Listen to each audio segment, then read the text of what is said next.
Bonjour tout le monde, bienvenue à ce nouveau rendez-vous de Folie douce. Ici Yvan Bugeaud. Je reçois aujourd'hui mes invités Stéphanie Martel et François Babin qui nous parlent du Rockfest pour la santé mentale. Ce sera très intéressant d'entendre des invités dans quelques instants. On a à l'espresso et à l'espresso allongé le sujet la psychologie de la publicité. Notre collaborateur Carl Boulian est de retour avec sa deuxième partie de chronique sur le trouble obsessionnel compulsif. Alors tout ça dans le menu de Folie douce cette semaine. On commence en chanson avec Claude Bégin et la chanson s'intitule « Ma voiture volante ». Bienvenue à Folie douce.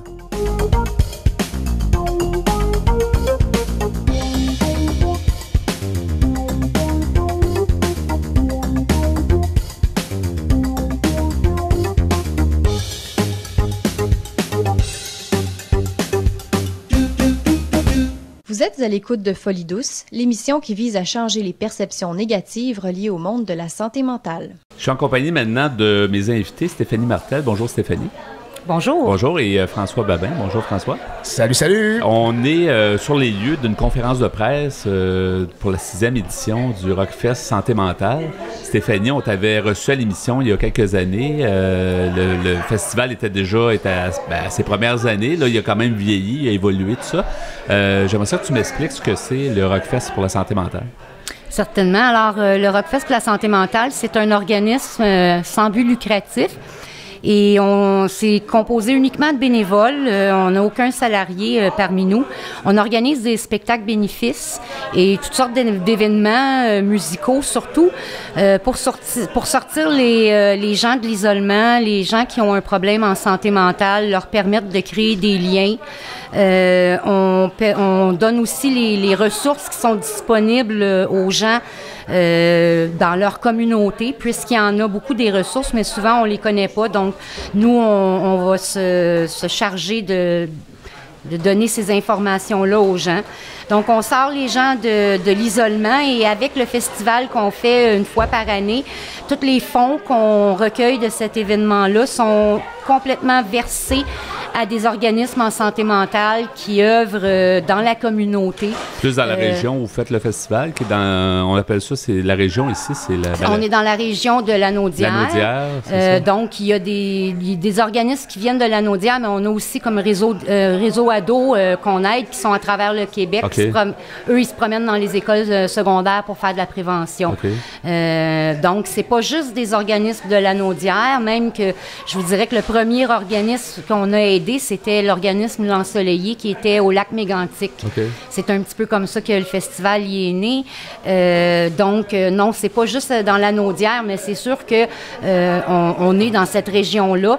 Et puis, on veut montrer aussi un peu aux gens que dans la communauté, il faut pas tout le temps attendre non plus que ce soit les différents gouvernements qui fassent quelque chose. Des fois, on peut faire quelque chose à l'intérieur même de notre communauté.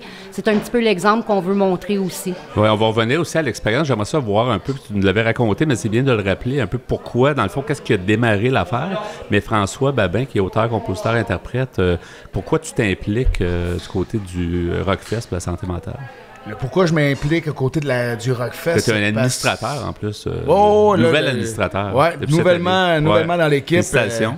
Ben merci, puis fier de l'être en plus.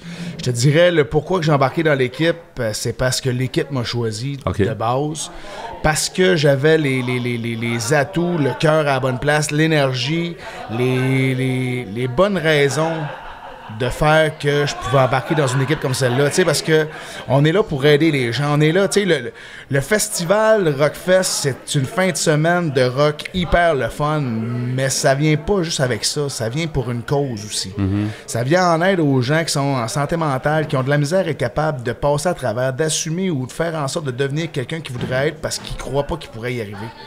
Tandis que moi, je sais, j'ai déjà passé par là, j'en ai des gens, tu sais, on a tout du monde dans notre famille. On a au moins une personne par famille, de proche ou de loin, qui est atteinte de ça, puis que bien souvent, c'est plate, mais cette personne-là s'assume pas.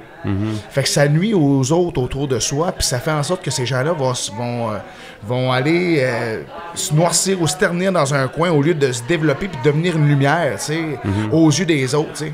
Fait que le but d'arriver à... Puis moi, je fais de la musique. Fait que le rock que je fais, le rock que je me donne, puis tu sais, les messages que je veux passer à l'intérieur de là, ben c'est les messages qu'on va faire, puis que Roger puis Steph donnent aussi. C'est le message d'entraide. Parce que tout seul, on peut rien faire. Tu sais, moi, là, si je veux réussir à faire de la musique, faire du rock dans la vie, OK, oui, je pourrais avoir un band, mais ça prend une autre équipe plus grosse que ça. Si on veut être capable de faire un festival avec le Rockfest, qu'on veut être capable d'amener les gens, puis être capable d'avoir les bands, des bands qui vont un jour avoir des gros noms à ce festival-là, mais il faut que le festival prenne une ampleur, puis c'est là qu'on s'amène. Tu sais, on a commencé... je dis déjà on. Ben, t'étais là. J'étais là, ouais, on a commencé en arrière d'une course des palettes, puis là, on est rendu à avoir un gros stage divisé en deux, où ce que le Sandman en avant, il est là avec son équipe qui va être sur le stage. Il n'y a personne qui va manquer de rien. Si les bands sont à l'écoute puis disent « OK, regarde, on a 15 minutes pour monter notre stage, ben on va le faire. » Mais c'est tout ça, c'est être capable de faire que l'idée est partie, on l'amène, on fait le jour, on a l'équipe à côté de nous autres, on amène l'équipe à surpasser, parce que l'équipe aussi, dans l'équipe, là, c'est des gens, c'est pas tous des professionnels, comme Steph a dit, c'est tous des bénévoles. Puis les bénévoles, bien souvent... Il y en a beaucoup qui ont un problème aussi en santé mentale, eux autres mêmes. Fait que, en plus, on fait affaire avec des gens qui ont aussi une problématique. Cette fin de semaine-là, elle est très chargée émotivement pour tout le monde, parce que, comme François s'en allait dire, les gens se surpassent pendant cette fin de semaine-là, parce qu'ils sont confrontés à eux-mêmes souvent. Fait que ça devient très thérapeutique. Il y a des gens qui vont... J'ai déjà entendu des gens me dire, ben moi, après être passé la fin de semaine au festival, mais ça m'a donné de l'énergie pour 6 mois. C'est quelque chose, ça. Quelqu'un qui a de la misère à fonctionner. Quelque chose l'énergie, pour lui donner l'énergie. Fait que oui, c'est lourd, en fait, d'émotions, mais ça fait du bien. Ça fait du bien. Parce que le rock, tu sais, le rock, c'est intense, mais le rock, c'est rempli d'amour. On est tous du monde de cœur. Veux pas, pour se donner comme ça pendant des fous. Tu sais, là, on fait une demi-heure de show, mais quand tu te donnes non-stop pendant 3-4 heures, puis tu sais, t'as pas le choix d'avoir le cœur à la bonne place. Fait que c'est pour ça que le rock faisait peur, puis le santé mentale faisait peur, puis cette fin de semaine-là, et c'est le tout mélangé ensemble. C'est les gens qui ont une maladie mentale, c'est des gens qui ont peur des fois d'eux-mêmes. Fait que c'est du surpassement de soi, de la découverte de soi, puis c'est du partage incroyable. Puis c'est une fin de semaine que si tout le monde amène son petit brin d'énergie, fait que c'est une explosion de bonheur cette fin de semaine-là. Oui, tout ça fait tomber préjugés, dans le fond. Chacun a sa place, parce que chacun peut apporter quelque chose. Encore là, c'est la base du message qu'on veut véhiculer. C'est pas parce que dans la vie, on a été écorché qu'on peut pas faire des bonnes choses et des belles choses, et qu'on peut pas vivre des moments heureux. C'est ça. C'est important de le montrer. Il y a un message d'espoir à véhiculer là-dedans aussi. Parce que, je veux dire, il y a beaucoup de monde, les préjugés vont dire, ben c'est ça, quelqu'un qui a un problème en santé mentale, c'est quelqu'un qui fonctionne pas. C'est pas vrai. Il y en a des gens qui sont capables de fonctionner, mais ça prend des outils. Puis ils ne fonctionnent pas nécessairement au même rythme, c'est bien correct comme ça aussi. Il était bien pas juste, il était bien qu'ils ne savaient pas par où commencer. Oui. Parce que souvent, tu es tellement confus, tu ne sais pas par où commencer pour aller chercher de l'aide. Quand on est seul, puis on est isolé, on a de la misère aussi. Nous autres, on n'attend pas que les gens viennent vers nous autres. On va aller les chercher. Vous leur offrez quelque chose, vous dites, venez nous voir, puis on va faire quelque chose ensemble. On la connaît, cette souffrance-là. On sait comment qu'elle se vit, comment qu'elle se véhicule. Si on est capable de sortir des gens, puis c'est ça qui est le fun, c'est qu'on le voit. Il y a des gens qui sortaient pas, qui n'avaient pas d'amis avant, qui étaient dépourvus, qui aujourd'hui, là, ils ont un cercle d'amis, ils ont des activités, ils ont des passions. Mais ça prend quelque chose pour allumer ça. Puis c'est justement, c'est dératif à dire, c'est banal. Aujourd'hui, ces gens-là ont les yeux qui brillent. Tu Tu comprends-tu? Ça leur a allumé autant quelque qu'il chose. était noir, que c'est rendu que ça brille. Fait que, tu sais... La transformation est... Stéphanie, tu parlais tantôt un peu de l'origine, dans le fond, du festival, le Rockfest pour la santé mentale. Tu disais que l'événement de Lac-Mégantic a comme réveillé quelque chose chez Roger puis chez toi, qui est les deux créateurs. Là. Quand moi puis Roger, on s'est rencontrés, on était encore, je vous dirais, on était quand même dans une certaine souffrance, mais on s'est reconnus dans cette souffrance-là, puis on s'est beaucoup respectés. Donc, on a été capable, chacun, de cheminer là-dedans, tout en continuant à être un couple. Et puis...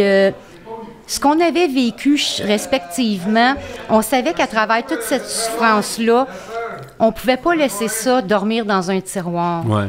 Tu sais, on dit souvent, là, il faut trouver un sens. Et puis, malgré que ça faisait plusieurs années, moi, j'avais toujours pas trouvé le sens. Et ça me déchirait. J'avais besoin de trouver le sens de ce que j'avais vécu.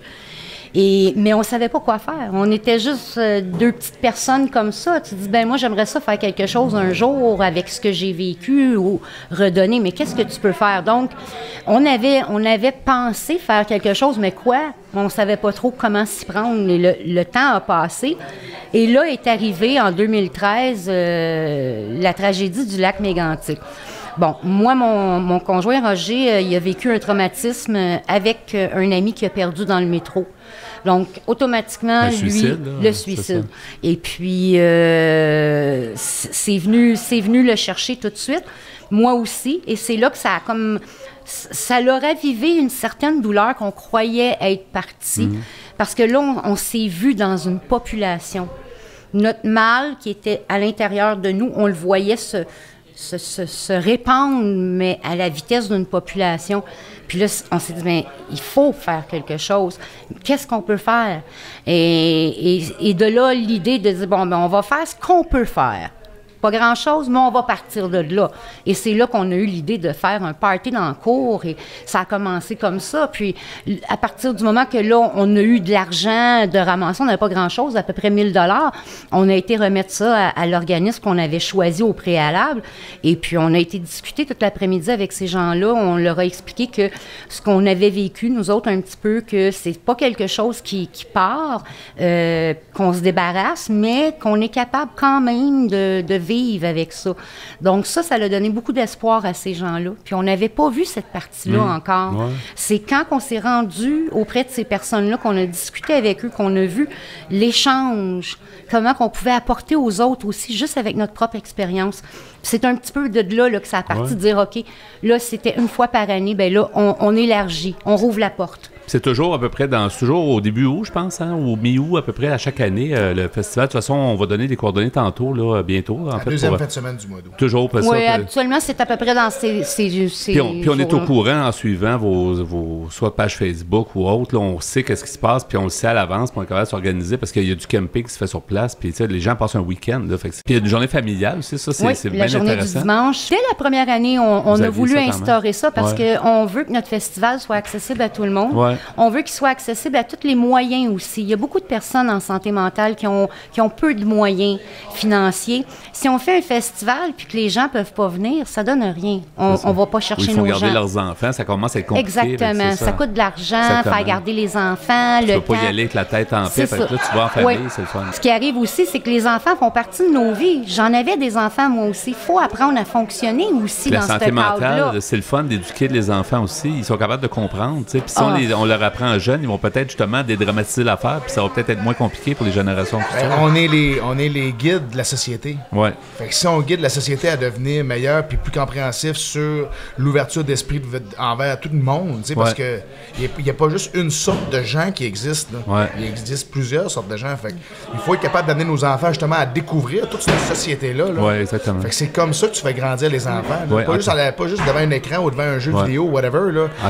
En terminant, écoute, ça passe vite. C'est toujours intéressant, mais pour en savoir plus ou même pour aller vous voir ou aller participer, comment on cherche Rockfest pour la santé mentale? Rockfest Santé mentale sur la page Facebook. Sinon, vous pouvez nous suivre sur Instagram, sur Twitter ou sur le site Internet aussi au www.rockfestsantémentale.org. Merci beaucoup, Stéphanie Martel, cofondatrice puis administratrice, et le nouvel administrateur, François Babin. Oui. Merci beaucoup. Bonne continuation, c'était le fun. Merci. Merci. Au revoir. Très, très agréable. Au revoir. Si vous voulez participer à Folie douce, si vous avez des suggestions, vous pouvez nous téléphoner à notre boîte vocale au 514-990-9604, le 514-990-9604. C'est maintenant le bloc Espresso. Bonjour Pierre Laporte. Salut Yvan. Bonjour Ghislain Malo. Bonjour. Aujourd'hui, le sujet, Pierre, que tu nous amènes, la psychologie de la publicité. Eh oui. Il y en a long à dire là-dessus, je pense. Depuis des décennies, d'ailleurs. Oui. Et oui, c'est sûr que chez ceux qui font la publicité, on utilise beaucoup de psychologie.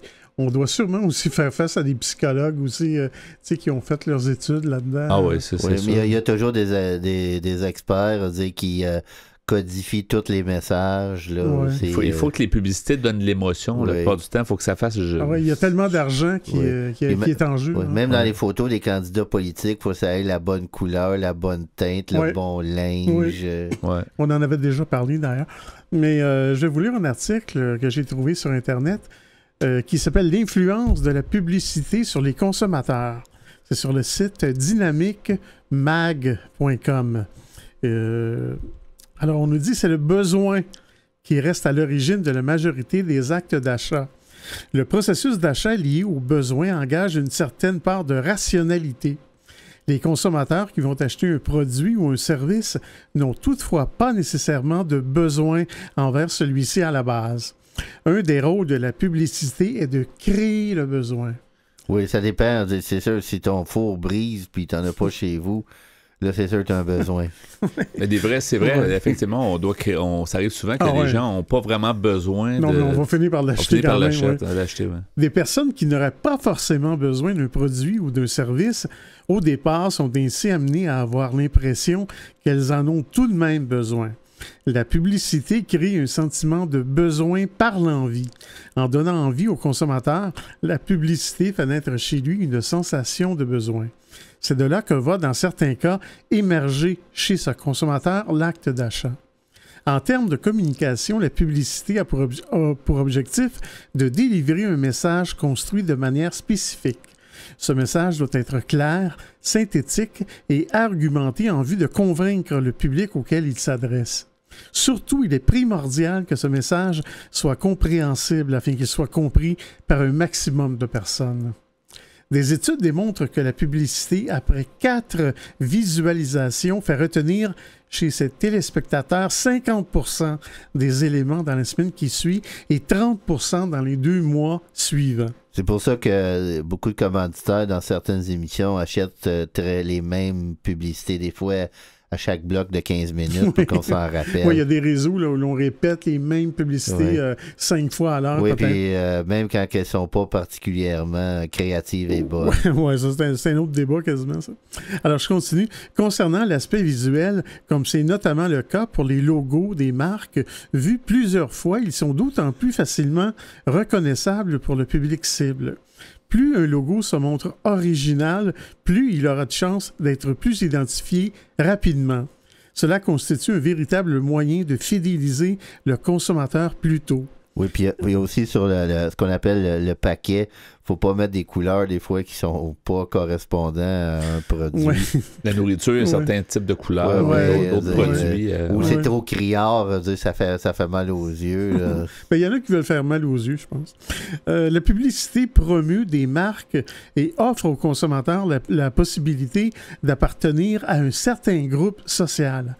Par exemple, l'influence des marques vestimentaires connaît un fort impact chez les jeunes, notamment chez les adolescents.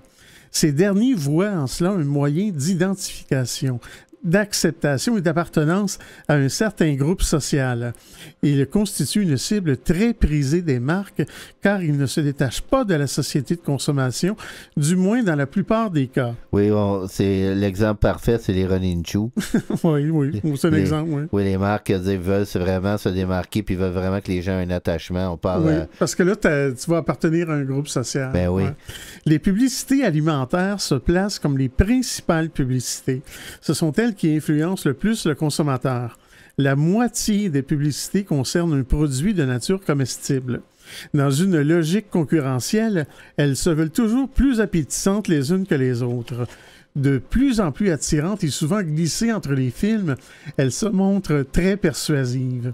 L'alcool est aussi très vu par les jeunes au travers de publicités incitant à boire de l'alcool. La publicité peut alors dévoiler des aspects négatifs et détient un côté dangereux, car elle peut se révéler néfaste pour la santé. La publicité peut en effet inciter à consommer les mauvais produits. Après le domaine alimentaire, s'ensuit le domaine matériel, très présent dans la publicité. Il s'agit de la deuxième catégorie de publicité la plus diffusée à la télévision, à la radio et dans les journaux. Particulièrement les véhicules. Oui, beaucoup les automobiles, oui. Le jeu de la concurrence en ressort très clairement. Chaque marque a pour but de vendre son produit et va miser sur l'aspect qualitatif ou peu onéreux.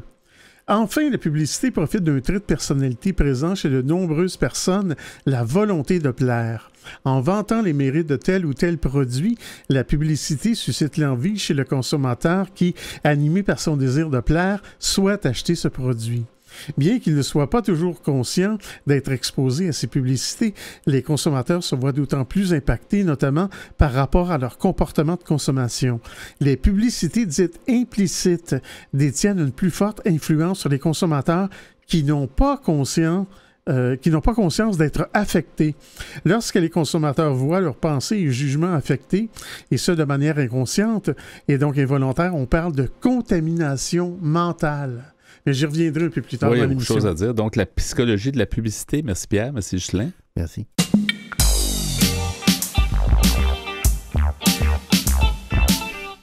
À venir dans l'émission Folie douce, notre collaborateur Carl Boulian nous présente la deuxième partie de son sujet sur le trouble obsessionnel compulsif. À l'Espresso allongé, nous poursuivons avec la psychologie de la publicité. Vous entendrez aussi en chanson Femme de chambre de Joe Wedin et Jean Felzin et Du bout des doigts de Hippocampe fou. Vous voulez échanger avec nous, vous désirez participer à Folie douce, notre site web est antenne au singulier.qc.ca. Utilisateur de Facebook, YouTube, Instagram et Twitter, cherchez Folie douce Radio pour nous trouver ou téléphonez-nous au 514-990-9604. Vous écoutez Folie douce, l'émission hebdomadaire qui démystifie les problématiques de santé mentale depuis plus de 25 ans. De retour au micro dans quelques instants.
Retour à l'équipe de Folie douce, ceux qui tentent de démolir les tabous au sujet de la santé mentale. C'est avec plaisir que je reçois à nouveau Carl Boulian. Bonjour Carl. Bonjour. Bonjour. On a parlé très récemment à l'émission du trouble obsessionnel compulsif.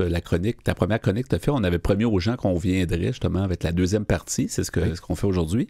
Mm-hmm. Juste peut-être rappeler un petit peu ce que c'est le trouble obsessionnel compulsif. Oui, donc le trouble obsessionnel compulsif qu'on appelle TOC également, il y a deux mots, il y a obsessionnel compulsif. Donc les obsessions, c'est un peu des pensées qui sont incontrôlées. Qui sont répétitives. Dans le fond, la personne ne contrôle pas ses pensées. C'est des choses qui souvent sont pas réelles. Il n'y a pas de danger réel, mais c'est des pensées qui reviennent. Au niveau des compulsions, c'est plus le geste. Dans le fond, c'est de répéter des actions. Qui va faire, dans le fond, le but de répéter des actions, c'est pour faire diminuer l'anxiété, pour éloigner les pensées irrationnelles. Mm-hmm. Fait qu'au niveau des compulsions, c'est plus dans cette optique-là. Ouais. C'est sûr que ça peut affecter grandement la personne parce que ça vient à un certain moment où ça peut être très handicapant au niveau de sa vie quotidienne, à différents degrés, ça dépend toujours de chaque personne. Là. Ça peut l'empêcher carrément de fonctionner. Oh, oui. Exactement. Il y en a qui fonctionnent quand même bien, ils ont un travail, ils ont des relations et tout ça, mais il y en a que, justement, ça vient tellement affecter ce côté-là que... J'avais entendu qu'à un certain âge, surtout en jeune âge, c'était un peu normal d'avoir ça. Tu sais, les jeunes enfants, souvent dans leur développement, souvent ils ont comme, je sais pas, ils passent par une passe où ils vont avoir à conjuguer avec ça, mais qu'à un moment donné, ça va se tasser, là. Je sais pas si c'est... Tu vois ça, je sais même pas. C'est ce que j'avais entendu. Faudrait demander à un psychiatre parce que je suis quand même pas le professionnel là, qui se connaît là-dedans. Là. Mais l'idée, c'est ça. Faut pas que ça devienne handicapant. Faut vraiment que la personne se dise d'aller voir une fois ou deux si notre porte est barrée. Bon, ça peut arriver, on est distrait, ces choses-là. Ça fait 20 fois que tu y retournes. Ça, c'est une autre histoire. Puis c'est peut-être là le moment d'aller consulter. Exactement.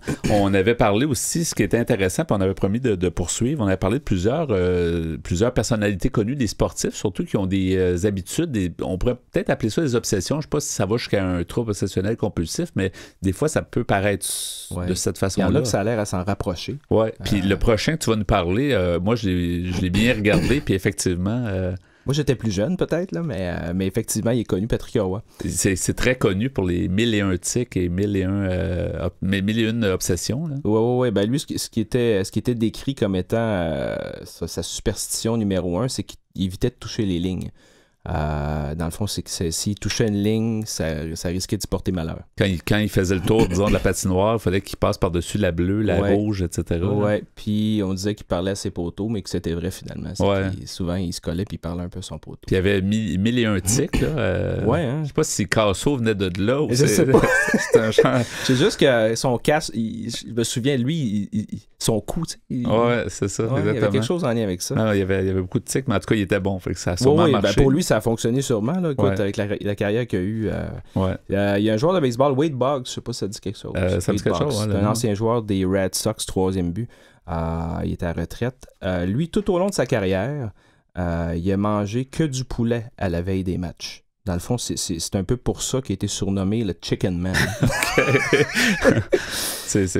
Oui, c'est quelque chose. J'espère juste, par contre, c'était pas du PFK, parce qu'en tout cas... Y avait-tu une bonne taille? Parce que ça, c'est en mangeant du poulet... Je me souviens d'avoir des cartes de baseball. Il y avait un visage quand même un petit peu rond, mais il avait quand même pas l'air très... Non, à comparer à Cecil Fielder, il n'avait rien à voir avec ça. Ça devait être du poulet qui était quand même assez bien, là. Oui, mais j'espère pour lui que c'était pas du PFK. Non. En tout cas... C'est une autre histoire. On a Cristiano Ronaldo. Très connu, un des joueurs de soccer les plus connus de la planète. Exactement. Lui, vraiment, là, c'est tout qu'un rituel. C'est à chaque début de partie, à chaque début de chaque partie, il y a une coupe de cheveux, une nouvelle coupe de cheveux. Il occupe toujours le même siège dans l'autobus. C'est-à-dire que lui, c'est le siège de droite de l'avant-dernière rangée derrière le conducteur. Ça, c'est le siège qu'il faut qu'il s'assoie, donc il est réservé, j'imagine. C'est son siège. Personne qui doit s'asseoir là. Si quelqu'un s'assoit là, je sais pas qu'est-ce qu'il y a. Ça va pas bien. Il met aussi son équipement de soccer dans un ordre précis.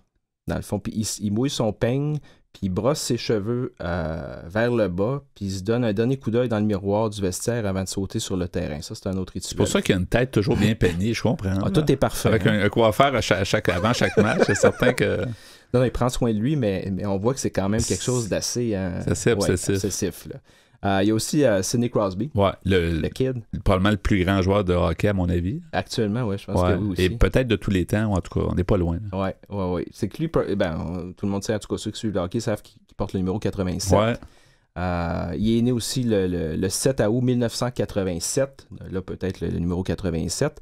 À ce qui paraît, quand il a signé son plus récent contrat, il a signé pour un contrat de 8,7 millions. Oui, c'est ça. Effectivement. Il paraît qu'il y a un lien avec le 87 de 8,7 millions. Je pense bien, puis il l'avait pris sur plus d'années que ce qui est permis maintenant, parce que c'était permis dans le temps. Là. Ah, ben tu vois, t'en sais plus que moi, je pense. Je pense qu'au lieu d'être un 8 ans, je pense que c'est plus long, mais il est allé avec 8,7 millions. Exactement. Je sais pas, la prochaine fois, est-ce qu'il va doubler? Je sais pas, mais il refuse d'appeler sa mère aussi le soir des matchs. À ce qui paraît, ça l'inciterait à se blesser. J'imagine qu'à un moment donné, que sa mère l'a appelé puis s'est blessé, fait qu'il a dit bon, maman, c'est fini. Là. On se parle plus avec il refuse aussi d'utiliser le ruban des autres joueurs pour taper son bâton. Ouais. Il n'y a personne qui peut toucher à ses bâtons, à part lui. Même pas les préposés. Ah non. Il y a juste lui qui peut toucher à ses bâtons. Puis chaque jour de match, à exactement la même heure, il mange une tartine au beurre d'arachide et avec de la confiture. Tout le temps. Ça, c'est un rituel. C'est un rituel. Ça se rapproche quand même un peu de Ronaldo. Oui, puis on peut pas dire non parce qu'il performe. Donc, lui aussi, c'est dur de dire non, c'est quasiment le petit meilleur joueur au monde. Là. C'est ça, exactement. Bon, ça fonctionne. On va regarder la recette gagnante. Je croyais pas qu'il était... Mais le contrat, je l'avais remarqué que c'était ça, mais je croyais pas que ça allait jusqu'à ce point-là. Ouais. Il y a un ancien joueur de tennis, Goran Ivanisevic. Lui, lorsqu'il gagnait une partie d'un tournoi, le lendemain, il essayait de vivre comme la veille. C'est-à-dire que, étant donné que sa journée de la veille lui avait porté chance, il allait même jusqu'à reparler aux mêmes gens qui avaient parlé la veille pour essayer de recréer finalement la même journée. Il se recréait le jour de la marmotte lui-même. Exactement. Le jour de la marmotte, oui, c'était ça dans son cas. Ouais. Fait que c'est sûr qu'il y a des gens qui l'ont côtoyé la veille. J'ai trouvé ça un peu bizarre. Il me semble que tu m'as dit ça hier. Tu sais, des fois, on a l'impression d'un déjà vu, mais là, c'était vraiment ça. Oui. On a-tu le temps pour un petit dernier de ce côté-là? Oui, puis après ça, on va quand même amener des points sérieux, un petit peu plus sérieux. Ouais. Effectivement. Le dernier, Kevin Romberg. Pas grand monde, j'imagine que ça leur dit quelque chose. Il a joué juste 43 matchs dans les majeurs. Fait que ça n'a pas été une carrière très glorieuse dans son cas. Si quelqu'un le touchait, il devait le toucher en retour. C'est-à-dire que s'il y a un joueur qui le touchait, exemple, pendant une partie, il pouvait aller jusqu'à courir derrière lui jusqu'à la fin du match, mais il fallait qu'il touche. Il refusait aussi de tourner à droite. Pour tourner à droite, il fallait qu'il fasse un 360 sur lui-même. Mais tu sais, je joue à ça avec mon fils, mais pas pour tourner à droite, mais je parle de toucher, là, touch, le dernier qui touche à l'autre, mais lui, imaginez en plein match. Là. C'est surtout si les gens le savent puis ils le surveillent, ils vont dire là, ils vont comprendre, mais les gens qui savent pas trop. Tu sais, je me mets dans l'équipe adverse, je fais juste exprès de l'effleurer un petit peu, sachant que ça va tout pour le jouer dans la tête, c'est ça. Mais c'est vrai qu'il y a eu des problèmes de bataille puis des choses comme ça, même au hockey, là. Il y avait eu des problèmes comme ça où les gens avaient des rituels, puis on voulait casser leur rituel pour leur jouer dans la tête. Exactement. On a vu ça dans le passé au hockey, justement, ça causait justement des altercations là, à cause de ça. Exactement. Ouais. Donc, si on parle maintenant des complications, au niveau, il nous reste peut-être 4-5 minutes, on a quand même du temps, Carl, sur le trouble obsessionnel compulsif. Donc, qu'est-ce qu'on peut nommer finalement comme complication? Ben écoute, c'est sûr que là, on s'est bien amusé, mais ça reste que pour la personne qui le vit au quotidien, ça peut quand même devenir très envahissant. Il y a des complications. Si c'est pas traité ou c'est pas abordé, ben, ça peut se diriger vers, mettons, la dépression. Ça peut aller jusqu'à avoir une dépression majeure. Ouais. Ça peut aussi occasionner des problèmes de dépendance, que ce soit par l'alcool, les drogues.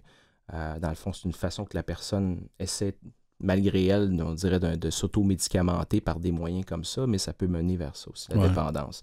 Il y a aussi tous les conflits qui peuvent arriver avec les proches, la famille et tout ça. Ça peut occasionner beaucoup de pertes également. Là. Ça peut taper sur les nerfs là, de vivre avec quelqu'un qui est sans arrêt. Ben exactement. Là, j'imagine soit pour la conjointe ou pour un ami de la famille, ben justement, la personne qui a des rituels, qui a des compulsions, ça peut être difficile pour les gens qui l'entourent au quotidien aussi à vivre avec ça. Ils n'arrivent pas à comprendre souvent parce que ça reste une problématique, mais c'est dur à comprendre au quotidien. Là, mettons par exemple, justement, quelqu'un il faut qu'il aille acheter quelque chose à chaque fois qu'il y a une obsession ou écoute, le moment donné, l'argent descend aussi. Là, fait que, ça peut être juste un exemple comme ça. Ça a des impacts, oui. Quand consulter, on va arriver justement à...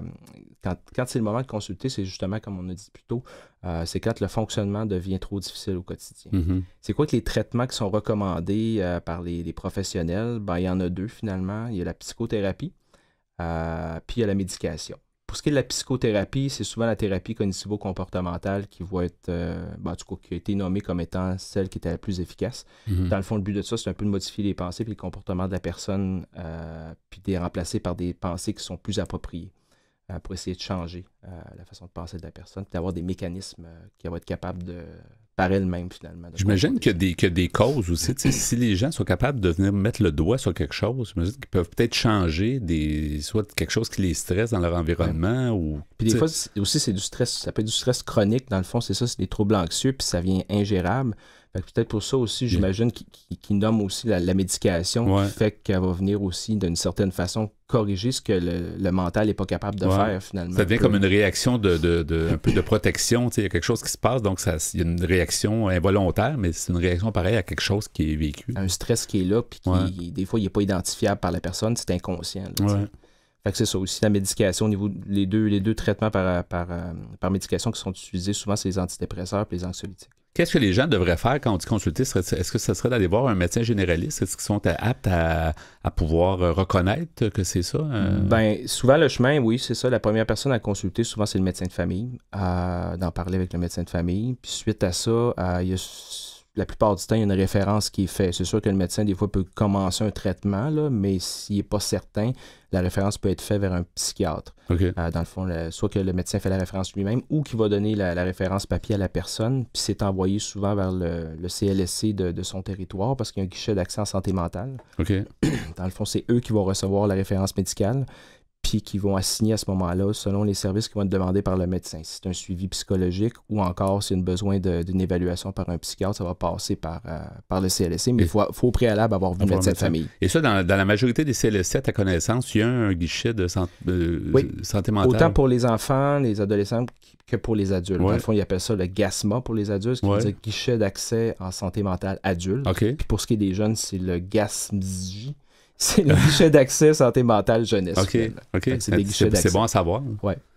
Fait que c'est ça, c'est ce qui mène finalement à une consultation au niveau santé mentale. Et si on veut chercher des ressources peut-être, parce que pour savoir si effectivement il s'agit de troubles obsessionnels compulsifs, je pense que tu as des références à nous donner. Oui, bien, il y a des ressources qui sont intéressantes. Il y a la ressource Revivre, qui est dans le fond l'Association québécoise de soutien aux personnes là, qui souffrent de troubles anxieux, dépressifs, bipolaires. Sur leur site Internet, il y a quand même beaucoup de documentation. Ils ont beaucoup de services aussi qu'ils peuvent offrir. Donc, allez consulter sur le site Revivre. C'est vraiment intéressant. Puis aussi, je pense qu'ils ont des lignes d'écoute. Ils ont plein de services. Ça, c'est une ressource qui est très intéressante. Il y a Phobie Zéro aussi, qui est une ligne d'écoute. Je peux donner le numéro si vous voulez. C'est le 1-866-922-0002. Dans le fond, 1-866-922-0002. Phobie Zéro. Puis sinon, ben oui, il y a l'ordre des psychologues si on veut consulter des fois en privé. OK, il y a quand même beaucoup de ressources. Il y a beaucoup de ressources. On peut faire des recherches aussi sur le web là, par rapport à ça. Merci beaucoup, Carl, d'avoir été des nôtres. Et puis un beau sujet, trouble obsessionnel compulsif. Donc à la prochaine. Le TOC. Oui, le TOC. C'est plus facile à dire, le TOC. Oui. Merci. Salut, bye-bye. À la prochaine. Bye-bye. Vous êtes branchés sur Folie douce. Soyez au courant des multiples thèmes de la santé émotionnelle. Nous poursuivons au micro avec l'Espresso allongé. Pierre Laporte, donc le sujet que tu as proposé aujourd'hui, entamé plus tôt, la psychologie de la pub. Oui, parce qu'il y en a beaucoup de psychologie derrière la publicité. C'est une industrie tellement présente à tous les niveaux. Là. Oui, il y a des fois même des annonces qui sont trop belles, trop réussies, trop léchées et les gens perdent le message. Peut-être, oui. Mais on a toujours l'impression que nous, on n'est pas affectés, hein? Tout le monde l'est. Alors, je vais terminer l'article que j'avais commencé, qui s'appelle « L'influence de la publicité sur les consommateurs » sur le site Internet Dynamique Mag. Alors, on nous dit en conclusion, chez le consommateur, la capacité d'analyse et de raisonnement peut parfois se substituer par des envies, des intuitions et des sentiments. Les enfants détenant une grande influence sur les achats de leurs parents sont également ciblés. La publicité en profite d'autant plus et voit en eux une cible de choix par leur ignorance et leur vulnérabilité. C'est pour ça qu'aujourd'hui, il n'y a pas de pub de jouets pour enfants à la télé. Ça prendrait un autre espresso pour parler des lois sur la publicité. Oui. Et on nous dit en conclusion, les consommateurs achètent les produits annoncés par la publicité alors qu'ils n'en ont pas forcément besoin. La publicité détient ainsi l'art d'acheter les consommateurs. Sauf que la publicité pour enfants, tu disais, mais des fois, il y a des émissions complètes qui remplacent la publicité. Tu sais, ils vont faire une émission genre Disney ou peu importe. Oui, mais donc, c'est comme ils vendent le canal, le point. Mais ils ont trouvé une façon de contourner un peu les mais il n'y a pas de jouet à part... Je n'aimerais pas qu'une compagnie de petits blocs qui a fait des films avec son nom là, ces derniers temps. Mais c'est comme ça qu'ils peuvent rejoindre. Mais c'est pas les blocs Lego là, que tu parles. Là, c'est pas mal ça. Oui, regarde un peu, c'est pas grave si on le nomme. Maintenant, dans un autre article sur Internet qui s'appelle « Publicité sur Internet ». Une trace profonde sur le psychisme. Des chercheurs marseillais ont montré que les effets des publicités sur Internet persistent pendant 3 mois dans notre cerveau. Comme disait l'autre article, au fond, écrit par M. Sébastien Boller sur le site cerveauetpsycho.fr. Combien d'heures passez-vous chaque jour sur Internet? 3 heures en moyenne, Que reçoit votre cerveau comme information lorsqu'il est devant son écran? Les contenus des recherches que vous effectuez ou des messages que vous lisez, mais ce n'est pas tout. Pendant que notre conscience est focalisée sur un texte ou une information, d'autres images et logos apparaissent sur les côtés et s'impriment sur notre rétine en vision périphérique. Ces informations sont reçues par le cerveau, même si ce n'est pas de façon consciente. Soda, shampoing, modèle automobile, proposition de paris, tout cela y rentre et n'en sort pas avant plusieurs mois, comme l'ont constaté le professeur Didier Courbet, qui est professeur de sciences de la communication en France, et son équipe de psychologues étudiant l'impact des médias sur notre comportement. M. Courbet s'est ici intéressé à l'effet des pop-up, ces petites fenêtres colorées qui s'activent automatiquement et auxquelles nous finissons par ne pas prendre en garde quand nous ne luttons pas activement pour les éliminer de notre champ visuel. Des stimuli du même type sont les bannières publicitaires généralement affichées en haut de la page. 400 volontaires ont été testés de façon simple. Ils devaient naviguer sur Internet à leur guise et de telles fenêtres publicitaires leur étaient envoyées à intervalles de temps aléatoires, comme dans la vraie vie. Ensuite, ils étaient interrogés pour savoir s'ils s'étaient rendus compte qu'on leur vendait des produits et lesquels. Verdict, ils n'avaient rien vu, supposément, mais leur cerveau, lui, avait tout retenu. 16 jours, puis 3 mois après cette phase d'amorçage, les sujets étaient restés en leur présentant les produits correspondants. Ils devaient les identifier le plus rapidement possible et exprimer leurs intentions d'achat. Les mesures ont montré que leur temps de réaction était raccourci, preuve que leur cerveau avait gardé une empreinte des marques et de leur support visuel, de sorte que la présentation du produit n'avait qu'à s'emboîter dans ce moule préalablement imprimé. Oui, moi, ça serait un peu mal pris si j'achèterais un véhicule quand j'ai pas de permis de conduire. Là, tu aurais des problèmes. On va pouvoir te vendre quelque chose. C'est pas un véhicule, ça va être autre chose. Je sais pas conduire. Ouais. Peut-être une planche à roulettes, quelque chose comme ça. Ouais, je vais me tuer. Là.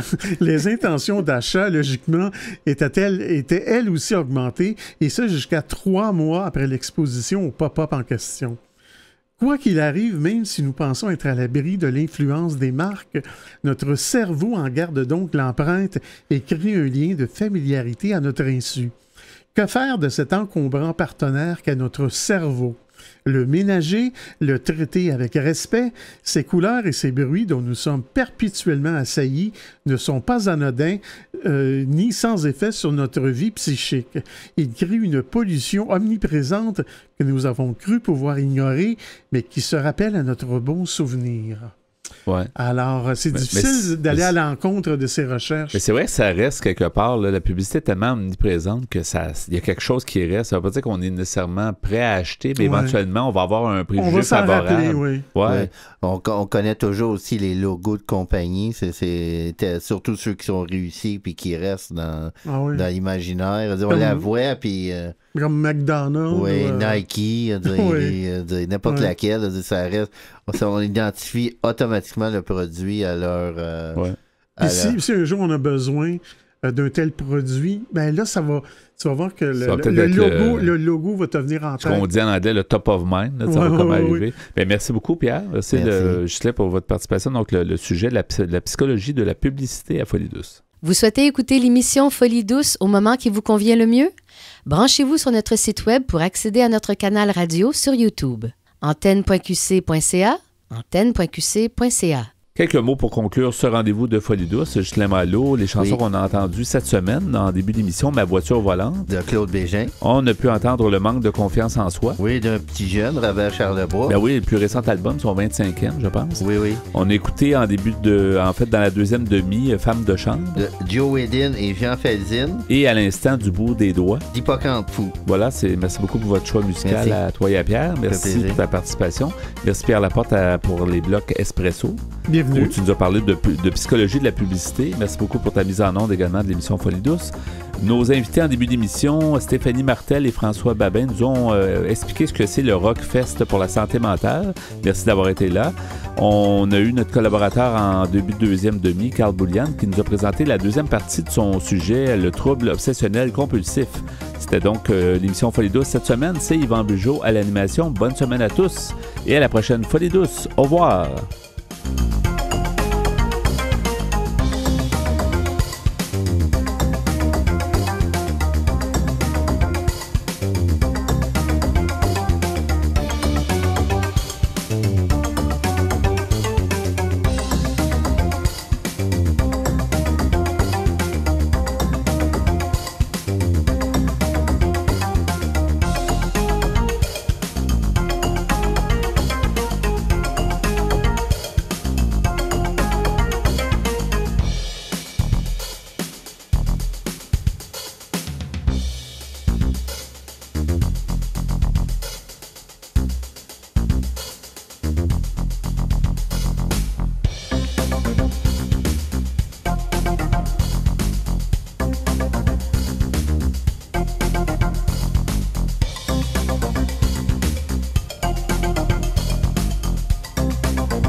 Bop